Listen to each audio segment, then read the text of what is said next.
Okay, ladies and gentlemen, welcome back to chapter 7, and we're talking now. We've just got done talking about trig identities. Let's continue talking about 7.2, which is the sum and difference angle formulas. It's formulas. Okay, so what is this for? Because sometimes in mathematics, addition of angles are very, very important. Now, here's a question for you. Does sine, and normally for angles we use Greek letters like, I don't know, alpha, beta, theta, phi, okay? But I'm just going to keep things simple. Does this equal this? Well, to be honest with you, instinctually you would think this happens, okay? But let me ask you a question. When does anything in mathematics distribute over addition?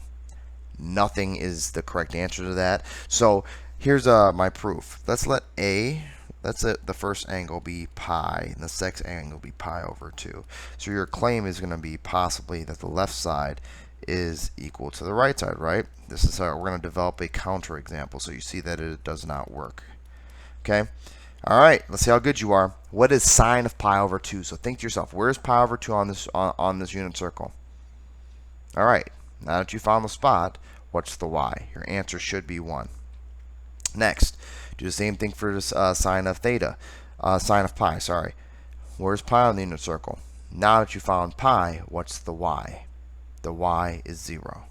So, if you add these two to your right side, it gives you 1. But check this out. This is the same thing as saying sine of 3 pi over 2. If you were to add the pi is before, the pi is before, right? So, where's 3 pi over 2? What's the sign? Your answer should be negative 1. Since 1 is negative 1 equal to 1, it never happens. So in fact, this is not an addition formula. As a matter of fact, let me just give you them so you know where they are. You know that the sine of a plus b, it turns out this guy is equal to sine of the first angle cosine of the second angle plus sine of the second angle cosine of the first angle. Okay, so depending on who you are, I always remember it like this: sine, cosine, and then we flip the angles around, right?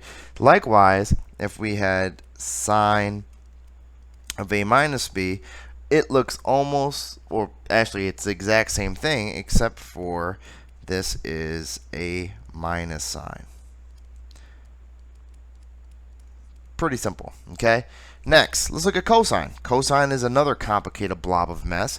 Kind of similar, except he looks different. Now, if you want to know the true reason why this happens, come see me in office hours, and I'll spend a lot of quality time with you. If you're on Wednesday's campus, or shoot me an email, and we could talk about it. But this is a very complicated guy that it happened because of analytic geometry. So we're not going to go into big details. But I'm just going to give you the formulas off rip. So cosine of a sum of angles is cosine of the first angle times cosine of the second angle minus the cosine of the first angle times the cosine of the second angle. Pretty simple.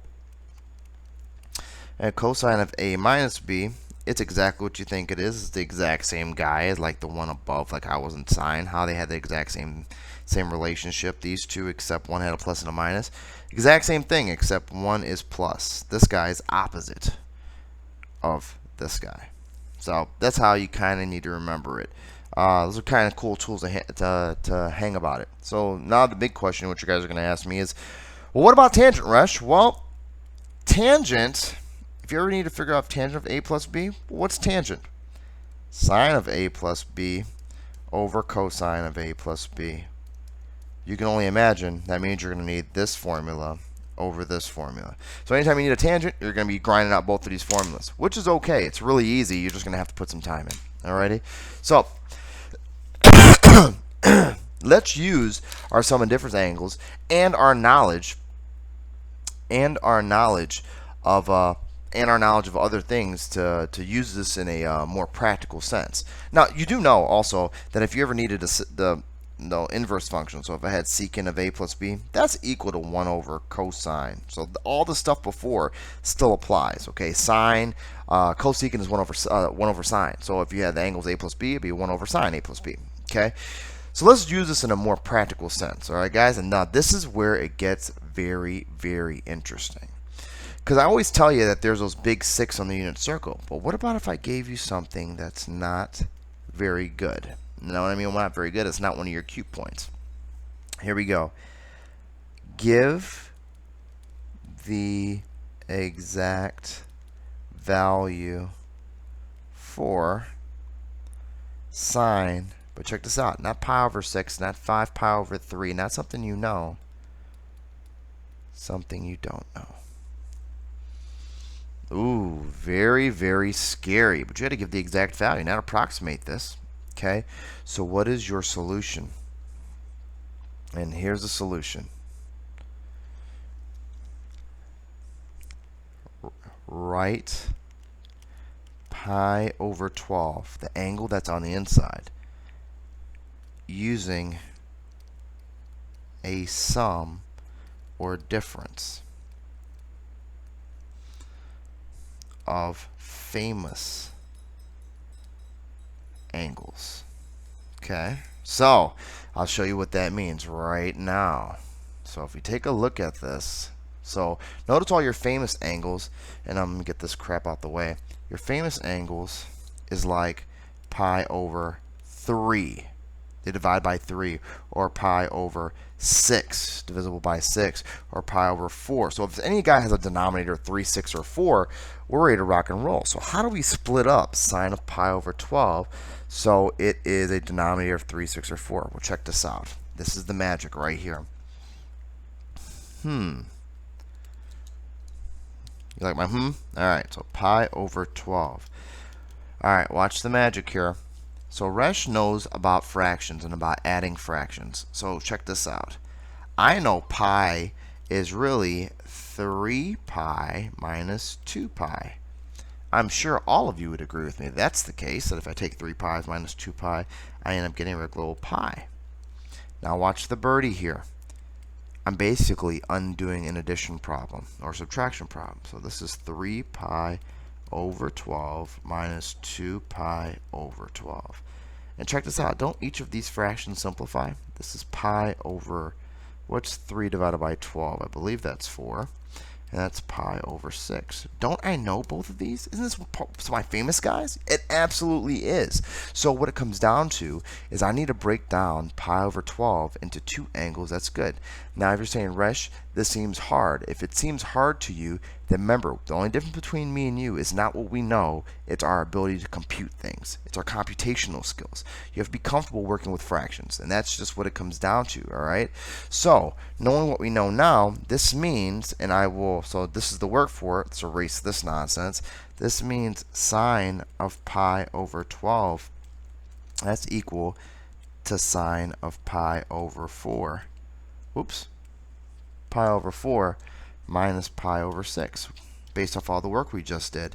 And guess what? Now, do you know your difference angles formulas? Hopefully you do, which I know I do. So therefore, I know sine of the first times cosine of the second minus sine of the second cosine of the first. Now, to be honest with you, these are the hardest ones for me to remember because I'm not a memorizer. I'm very much a conceptualizer, okay? So now, do you know the value of these? I know the value of this. What's pi sine of pi over 4? You know your unit circle. Well, this is root 2 over 2. What's sine of pi over 6? Your answer should be root 3 over 2. What's, cosine of pi over 6. What's sine of pi over 6? 1/2. What's cosine of pi over 4? Root 2 over 2. So after you do the work, you get root 6 over 2 minus root 2 over 4. Root 2 over 4. Which gives you root 6 minus root 2 all over 4. This is your angle, your answer exactly. So note, even though it is a ugly guy that we're not used to, if we're able to rewrite pi over 12 as something that we know, then we're cooking with gas here and we can figure this out. Okay, let's do one more and then we'll call it the day with the video. Okay, so what if they gave you some good stuff like this? Okay, this one's a little bit more complicated, but I think it's okay. Example. They say if cosine of an angle alpha is negative. And you got to think to yourself, where's cosine negative? Answer, 2 and 3. Quadrants 2 and 3. And they say tangent of alpha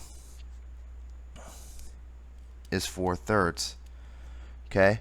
And then they come back and they give you another one. They say sine of a new angle, beta, is positive. And you think to yourself, where is that guy positive, right? So you're putting 2 and 2 together.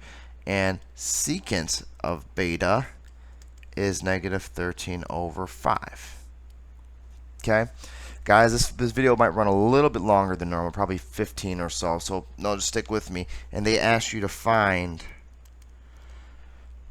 cosine of alpha minus beta. All right. Well, first things first, I gotta break this garbage using my my addition formula down to regular angles. So this is cosine of alpha, cosine of beta. How am I getting this? Is just my formula that I gave you. This is a plus sign. When it's a minus, I know it's a plus. Sine of alpha, sine of beta. So if I can find each 4 of these, we're ready to go. I had to find each individual pieces. So how do I figure this out? Draw the angles. Draw where alpha and beta live. This is kind of like what we did in 6.2. Okay, so let's just look at alpha. Alpha is this first line here. Okay, cosine is negative in 2 and 3. Okay, tangent is positive because that's a positive 4/3. Where? In 1 and 3. So where does alpha live? He lives in 3. Here's alpha.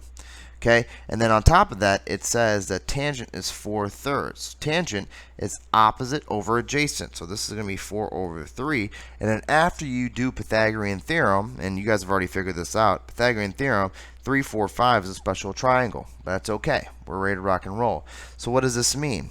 If I need to find cosine of alpha, well, that's opposite. That's adjacent over hypotenuse. This should give you 3/5. Sine of alpha is opposite over hypotenuse. This should give you 4/5. We have 2 of the pieces down. Now we need to do the same thing for beta. Beta says sine of beta is greater than 0. So sine of the beta angle is positive. Where is sine positive? Well, sine's positive in 1 and 2. Secant. Well, secant is what angle is secant remind you of? Secant is 1 over who? 1 over cosine. And cosine is negative where? Cosine is negative in 2 and 3. So where are we living at here? Oops, not that one. We're living in 2. So here is where beta is. Okay? Now, notice it says secant of beta. Beta is, so secant, remember once again, secant is reciprocal of cosine, right? So cosine is really 5 over -13 or -5/13, however you want to flip this guy. Okay, so this means that cosine is the adjacent over the hypotenuse. And then when you do the Pythagorean theorem again, you'll find this side. And what's the side? Once you do it, I'll let you do Pythagorean theorem on this right triangle, but you end up getting 12. Okay? So now that I need to find cosine of beta is literally the adjacent over the hypotenuse. But notice I'm putting a -5/13. Why? The x is on the side of this plane is negative. So this should be a -5, right? But technically we can't have a negative side on a triangle. So this is a negative side. Sine is going to be 12 opposite over 13 hypotenuse. Then you just need to multiply this together. So when you compute this, you get -15. And we know what 5 times 13 is. I think it's 65. Right? 65. Plus 48 over 65. And you put this all together, you end up getting, what is that? 30, I don't know, what is that blob? 33 over 65. And then you say to yourself, can this be simplified? And the answer is no. So you go on with your life, and that's the answer. It's really that daggone simple. Okay, we'll talk a little bit more about this when we get to class, but this is all it is for 6.2. Next video, 6.3. I will see you guys, 7.3. I will see you guys soon. Remember, in order to go somewhere you've never been,